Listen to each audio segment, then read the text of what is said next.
In this video I'm going to show you how to make my small coin purse. This is a pattern I designed a few years ago and is actually my most popular pattern on Ravelry. It's been downloaded more than 7,000 times. It's a handy little product for beginners or even more experienced crocheters that just fancy a quick project. So the pattern, you can use either aran, worsted or chunkier yarns. For the sake of this video I'm going to use aran weight and a 4.5mm hook. You also need a locking stitch marker. So if you want to use a thicker yarn such as a chunky or any other various type of chunky yarn, you'll just need to go up accordingly in hook size. So although there isn't really a specific tension or gauge, what we're aiming for is quite a tight fabric, similar as you would get to amigurumi toy making. This basically creates quite a firm structure without any holes, so that's what we're aiming for. So in theory you could actually even make this purse with much finer yarns, such as double knit and 4-ply, or even 3-ply, or even crochet cottons. You would just get like a much smaller little purse.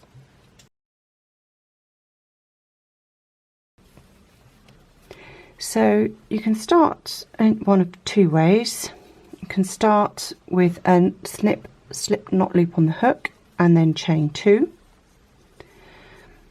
and then crochet into the first chain, placing 6 single crochet. That's US terminology, or 6 UK double crochets into that very first chain. So that's one method.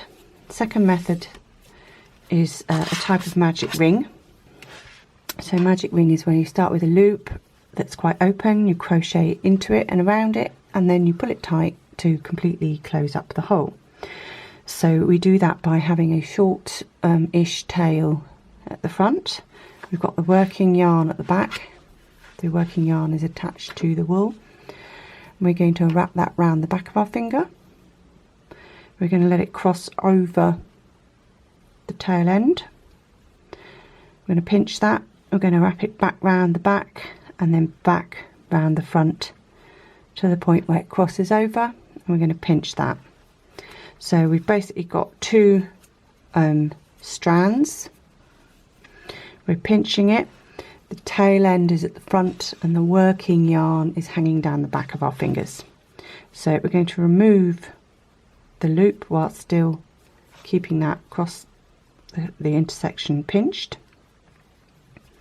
So we've got a loop made up of 2 strands. We're going to go from the front of the work through the front of the loop to the back of the loop, and we're going to pull up the yarn. At this point you can readjust your hands as long as you are holding tight these 2 strands. Now you're going to chain 1, and at this point I like to get this tail end and pull it over to the right before I start crocheting. I find that crocheting around 3 strands, there's too much friction and you can't close the ring. So we're going to place 6 single crochets, or if you're using British terminology, that's 6 double crochets into the middle of the ring. So just a reminder of what a single crochet is. You go into the ring, pull up a loop, you've got 2 on the hook, yarn over, draw off 2.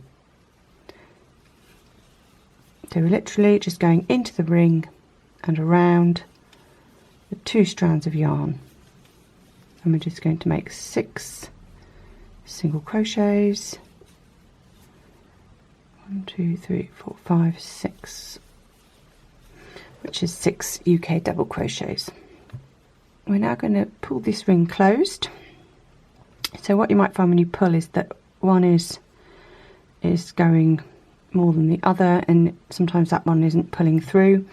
So the ring that's pulling in, if you pull the other end of that until it starts pulling that other ring.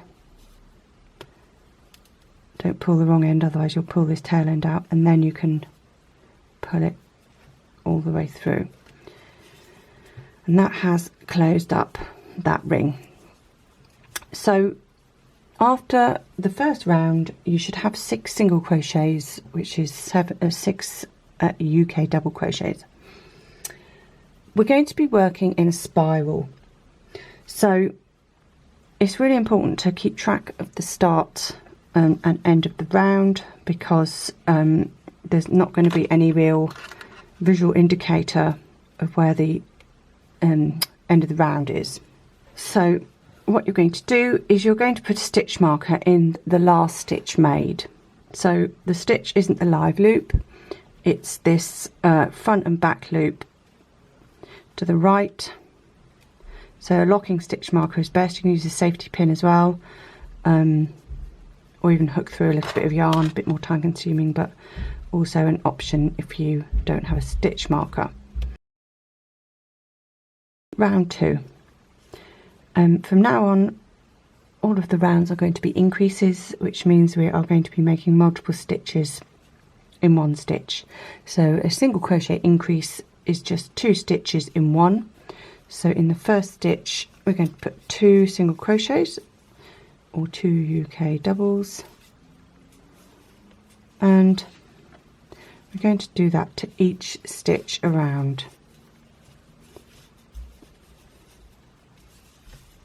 Remembering that you're aiming for a nice tight gauge.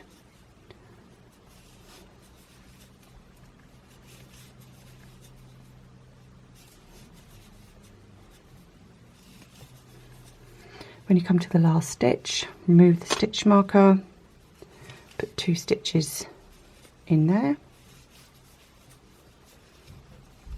and then remember to put the stitch marker back in the last stitch you've just made.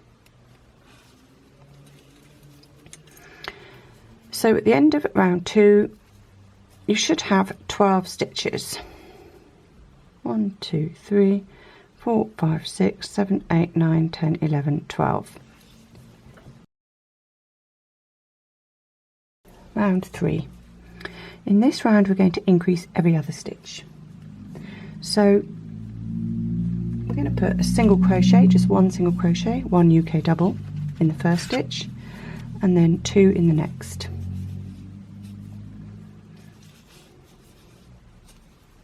One in the next, 2 in the next, 1 in the next, 2 in the next, 1 in the next, 2 in the next, 1, 2, 1. And the last increase should be in the last stitch, which has got this stitch marker in. So we remove the stitch marker, make our increase,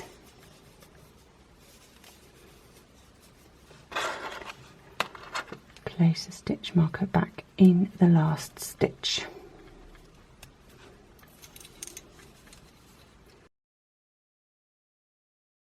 We are going to increase and then increase 1 stitch, and then put 1 stitch in the next 2 stitches. So it's 1 increase and 2 normal stitches. So first stitch we're going to put 2 single crochets or 2 UK doubles. In the next 2 stitches we're only going to put 1. 2 in the next, and then 1 in the next, 1 in the second. So it's 2 in the first, 1 in the second, 1 in the third. So that's pretty straightforward. I will see you as I get closer to the end of the round. And so I've just made the last increase and I'm coming up to the last stitch, which has only got 1 stitch in it, and I'm going to place my stitch marker. So one thing I would just suggest is to make sure you count your stitches after every round, because although this isn't a very complicated pattern, it's really good to get into the habit of counting stitches.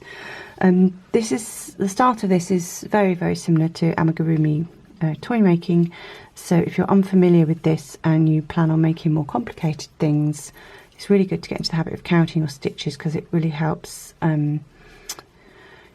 pinpoint any problems before you get too far into the pattern, because for some patterns the stitch count is so important for getting the right shape. So we've got 2, 4, 6, 8, 10, 12, 14, 16, 18, 20, 22, 24. So at the end of round 4 you should have 24 stitches. Round 5. This is one stitch in each of the next 3 stitches and then an increase in the 4th stitch. So what you might notice is that the increases are being spread around a bit. That's because if you always, as you know from making a granny square, if you always stack the increases in exactly the same spot, you'll get facets, so you'll get a geometric shape with straight sides. So if I keep stacking my same increases and one on top of each other, my circle or my shape will start to get straight edges and corners. So I'm trying to move them around a bit to distribute them to keep the edges round, circumference round. So I'm putting 1 into each of the first 3 stitches and then 2 into the 4th. 1, 2, 3, 1, 2 into the 4th. 1, 2, 3, 1, 2. So that's pretty straightforward. I'm going to carry on and I'll meet you back at the end of this round. Coming to the end of the round, and on this round we've got an increase in the last stitch. I'll place the stitch marker.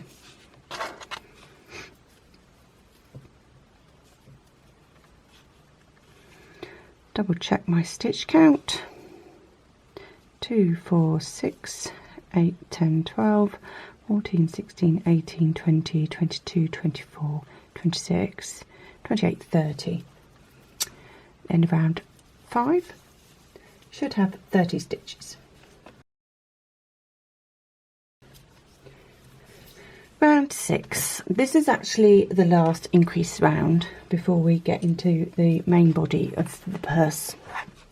So this is slightly different. We're actually splitting the start where the increase lands. Don't worry too much if you don't know what that means, just follow what I'm saying. So we're going to put 1 single crochet or 1 UK double into each of the next 2 stitches, and then we're going to put an increase in the 3rd stitch. So if you remember the last round, the first round was 1 single crochet in each stitch, second round was 2 single crochets in each stitch, the third round was one normal stitch and an increase, next round was two normal stitches and an increase, next round was 3 normal stitches and an increase. So round 6 is 4 normal stitches and an increase, but to start off with we've just done 2, then an increase, now 4 stitches. 3, 4, increase, 1, 2, 3, 4, increase. Pretty straightforward. I'll meet you back towards the end of this round 6. and just making a last increase on this round, and you should be left with 2 stitches. 1, 2.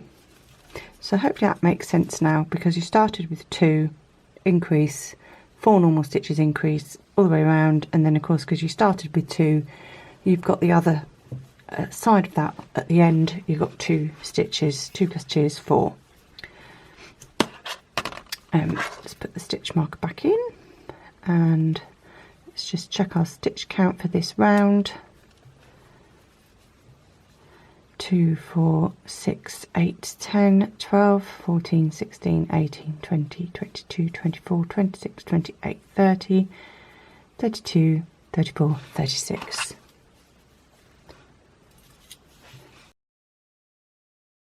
Now we're going to do rounds 7 to 10, which are all the same. So we're just going to put 1 single crochet in each stitch. So there's no increasing, we're just crocheting straight. So it really is as easy as that.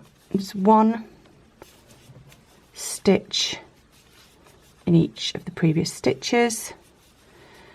And the only thing you've got to do is just count your rows. So crochet around, make sure you remove the stitch marker, crochet into it, put the stitch marker back in, mark off that you've made a row. So I'm going to go ahead and do that, and I'll meet you when I've finished round 10.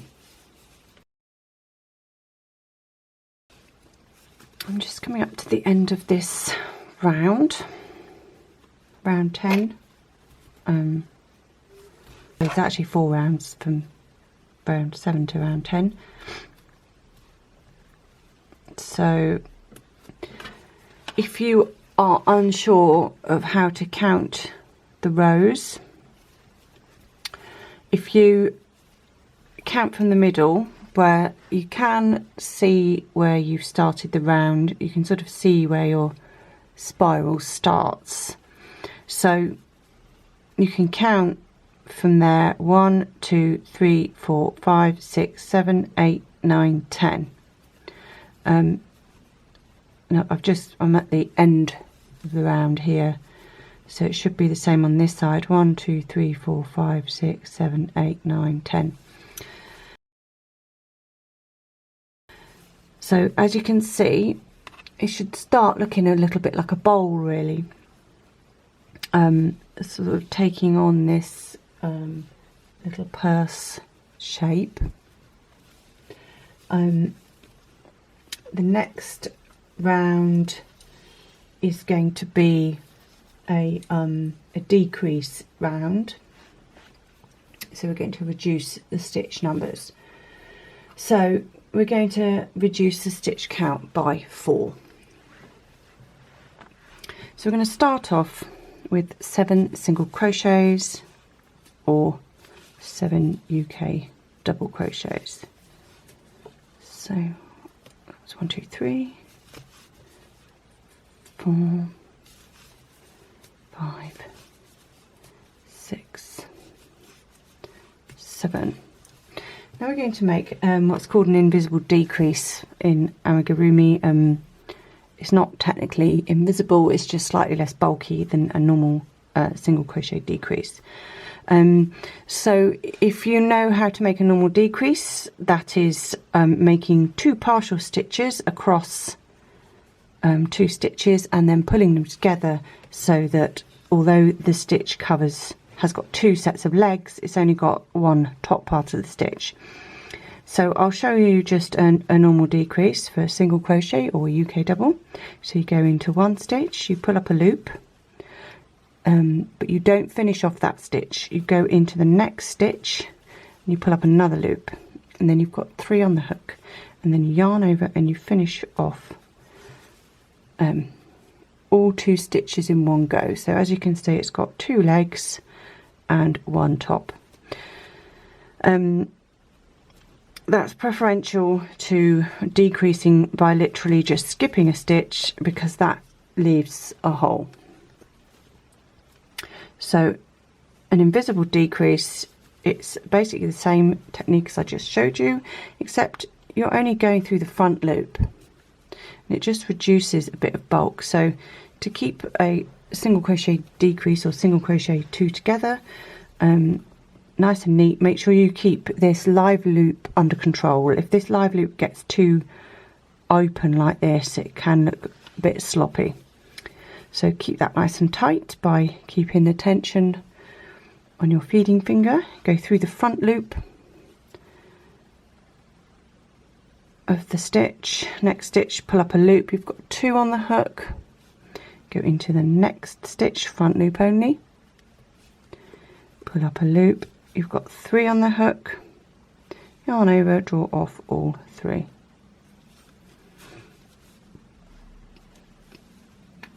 So we've turned 2 stitches into 1. Now we're going to make another 7 stitches.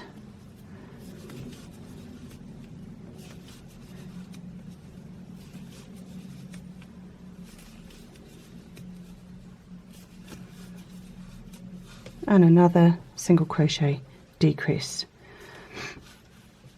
Front loop only to make it less bulky and a bit neater looking.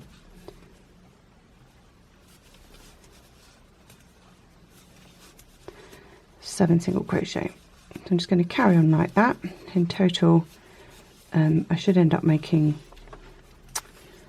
four decreases, so I'll meet you back towards the end of the round.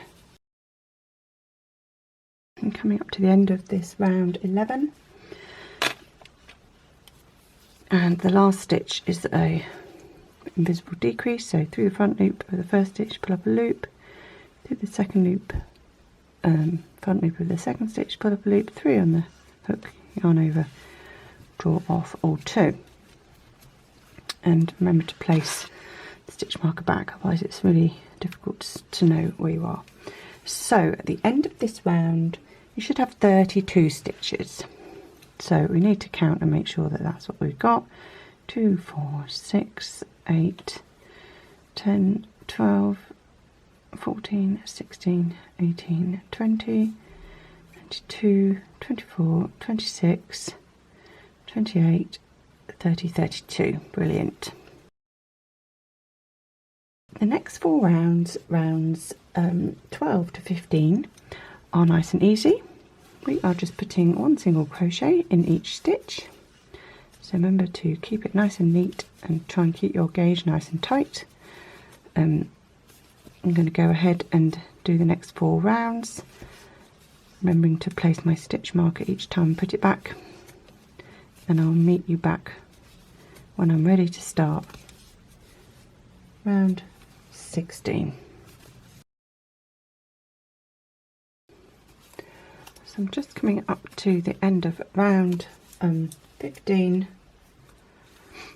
I'm going to make the last stitch.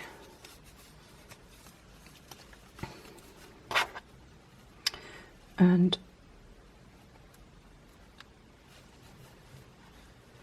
the pouch section of the purse is now finished. Now we're going to make the flap of the purse, which is worked backwards and forwards.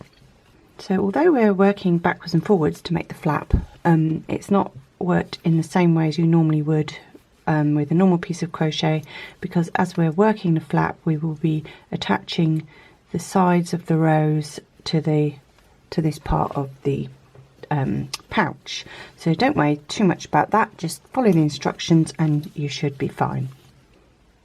So in the next stitch of the pouch we're going to make a slip stitch. Next we're going to skip 2 stitches and we're going to make 3 double crochets in the next stitch. So in UK terminology that is 3 treble crochets. So skip 2, 1, 2, into that 3rd stitch we're going to do 3 double crochets, yarn over, into the stitch, pull up a loop, you've got 3, yarn over, draw off 2, yarn over, draw off 2. 2 more of those,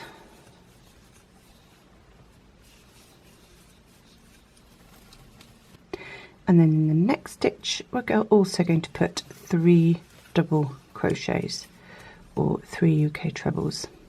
1, 2, 3.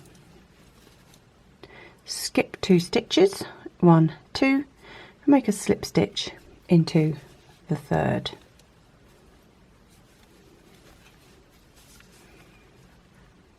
So what you should have is this little fan shape here, which is the start of our flap, and it should be 6 stitches. 1, 2, 3, 4, 5, 6.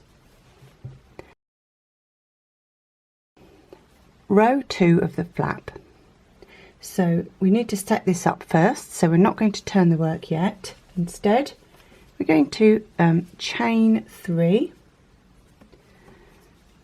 1, 2, 3, and then we're going to skip 2 stitches, 1, 2, and we're going to slip stitch into that third stitch.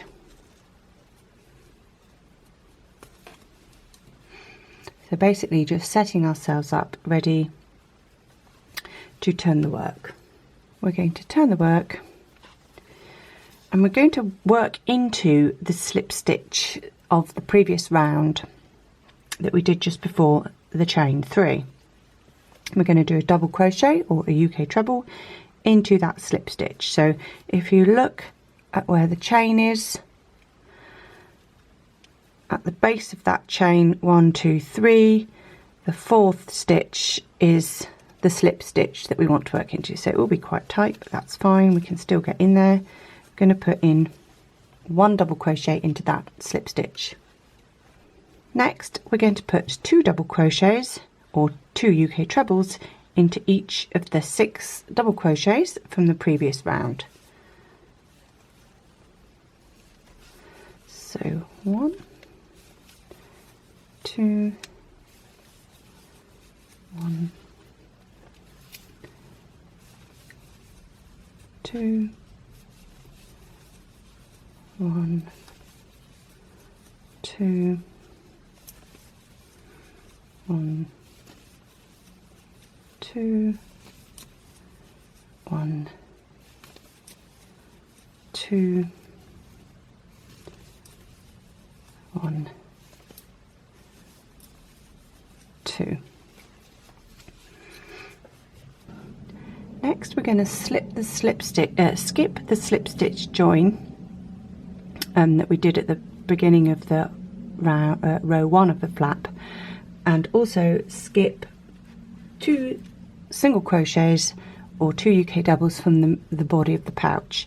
So I'm just going to remove my stitch marker, and we're going to have a little look here, because if you have a look in the last stitch that you put the 2 double crochet in, that next stitch is the slip stitch, and then we've got 1 single crochet, 2 single crochet. So in this third one, so there's slip stitch, 1 single crochet, 2 single crochet. We're working in this third single crochet. We're going to put a slip stitch in that third single crochet to join off the end of this row of this flap. So at the end of this row 2, you should have 13 double crochets, not counting the chain 3 that we did here at the beginning. So we've got 1, 2, 3, 4, 5, 6, 7, 8, 9, 10, 11, 12, 13, but also not counting that slip stitch. So we've got 13 proper double crochets or UK trebles. Row 3 starts on the wrong side, so we're going to put 1 single crochet into the next stitch, then we're going to turn the work.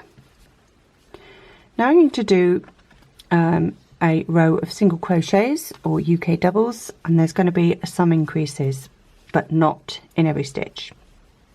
So we're going to skip the slip stitch, which is that little small one there. Then we're going to put 2 single crochets into the next stitch, And then we're going to put one single crochet into each of the next 2 stitches. 1, 2. Make another increase, 2 single crochets in the next stitch, and then 1 single crochet in each of the next 2 stitches. 1 increase,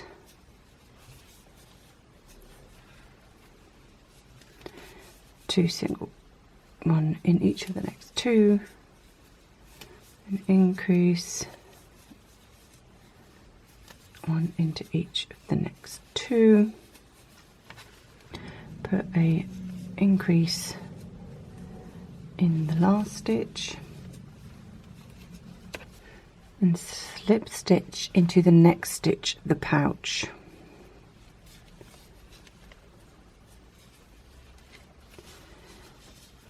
So you should have 18 single crochets.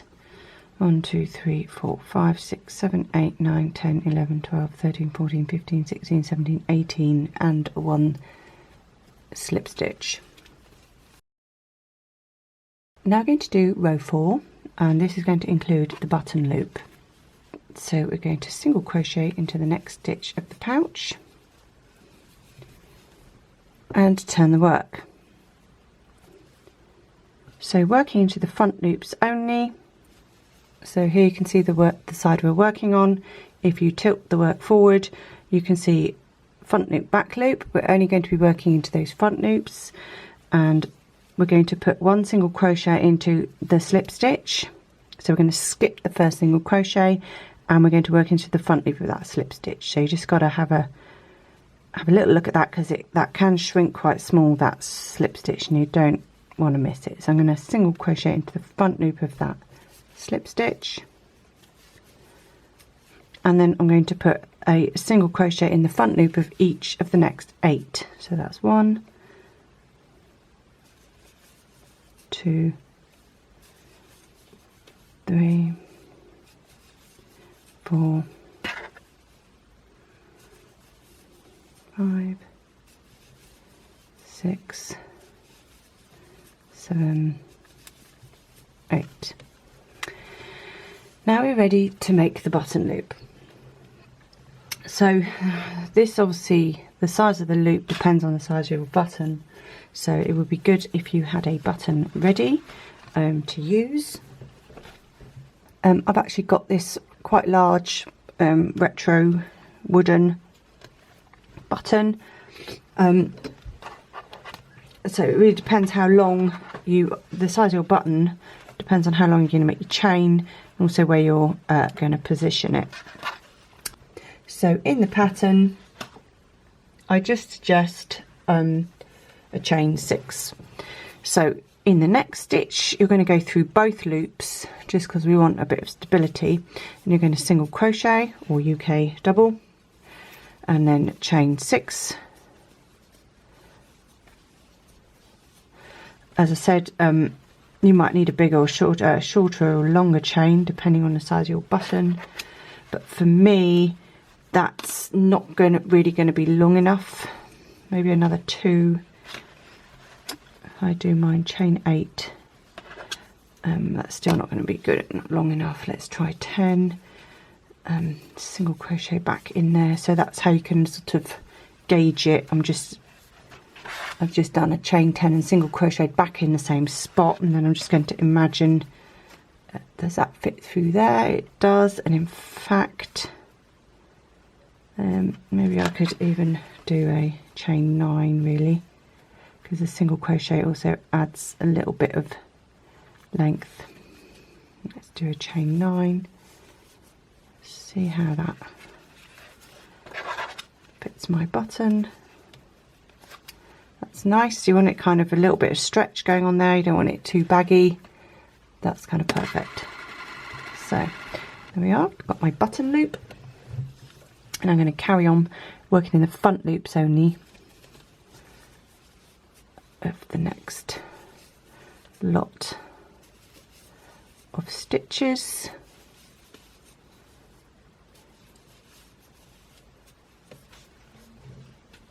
should be 9 remaining stitches. I made a bit of a mess of that.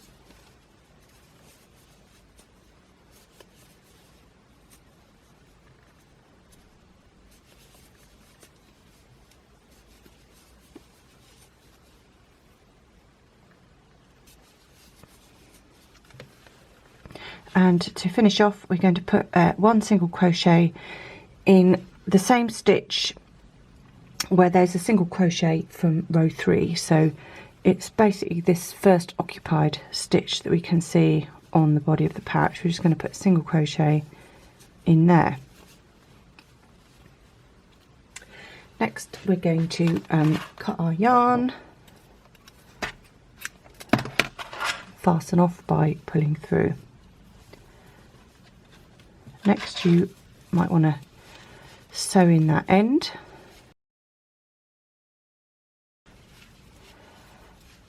But here you can see we have our little purse.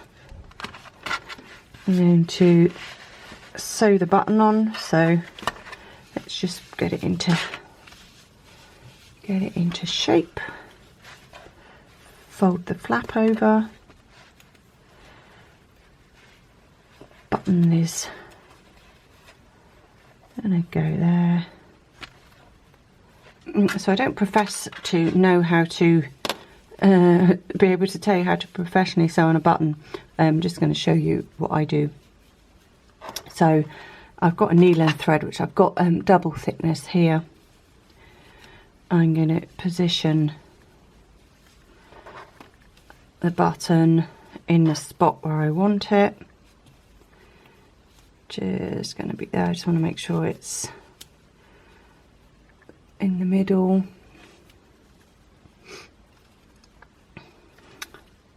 So about there. So I'm actually just making sure that the thread is in the right position, and also make sure that you're only sewing single thickness. So I like to just set it up first, because this is quite open fabric, so I tend to start off with like almost like a bit of a cross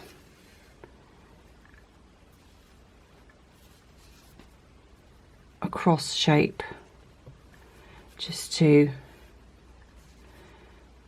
create a bit of stability there where I'm sewing the button.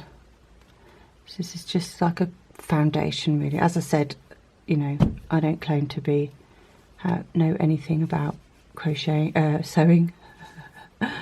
This is just how I do it, because of the nature of the crochet yarn being quite open. So as you can see, I've sort of just sewn like a little box almost, with a cross shape going across it, just as a foundation. I'm going to cut off that tail end now, because that should be nice and secure, ready for me to sew the button on. So you might have a different button with different kind of holes, but this one's basically just going to be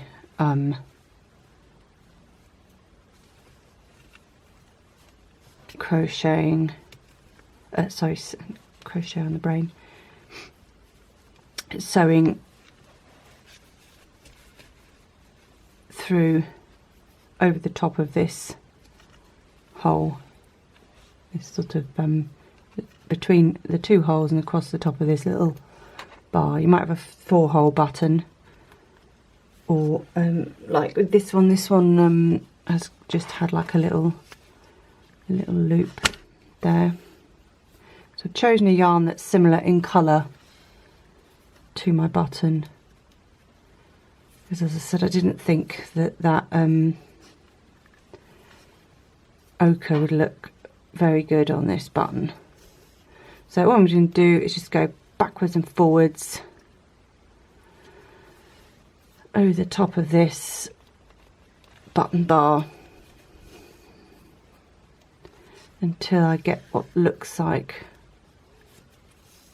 quite a decent amount. I don't want just a couple of strands because I don't think that will look very good.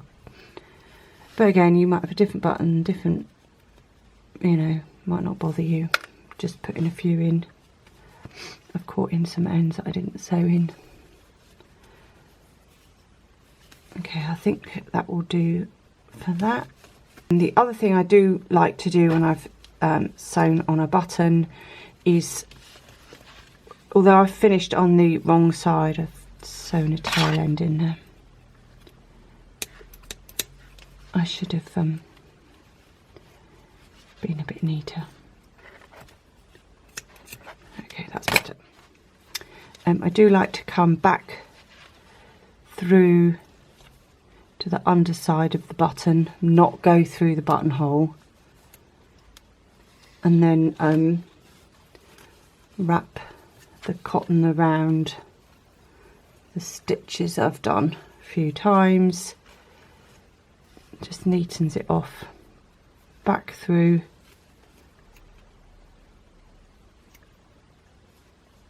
to the wrong side of the work, and then fasten off. Hopefully I've put this in the right place. It's actually quite difficult to do it when you're filming. So to fasten off, I'm just going to do a couple of stitches, and then leaving a loop on one of the stitches, which I'm going to go through, and as that loop closes, and then I get a second loop there, I'm going to go through that one as well, so I'm not making a knot. But I mean, there's a million ways to end that, so do whatever way you like. So let's have a look. I don't really expect it to be in the middle, but it might be alright. Okay, let's have a look. Tag loop fits nicely.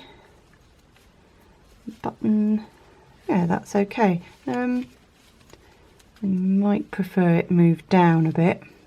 Maybe the button's a bit high because the flap's not pulling down properly. But for the sake of the video, that's fine. I think you should hopefully get the gist of it. Anyway, I hope you like this little video tutorial. If you give it a go, please do let me know. I love to see what you've made, and if you've got any questions or any problems, let me know. Thank you.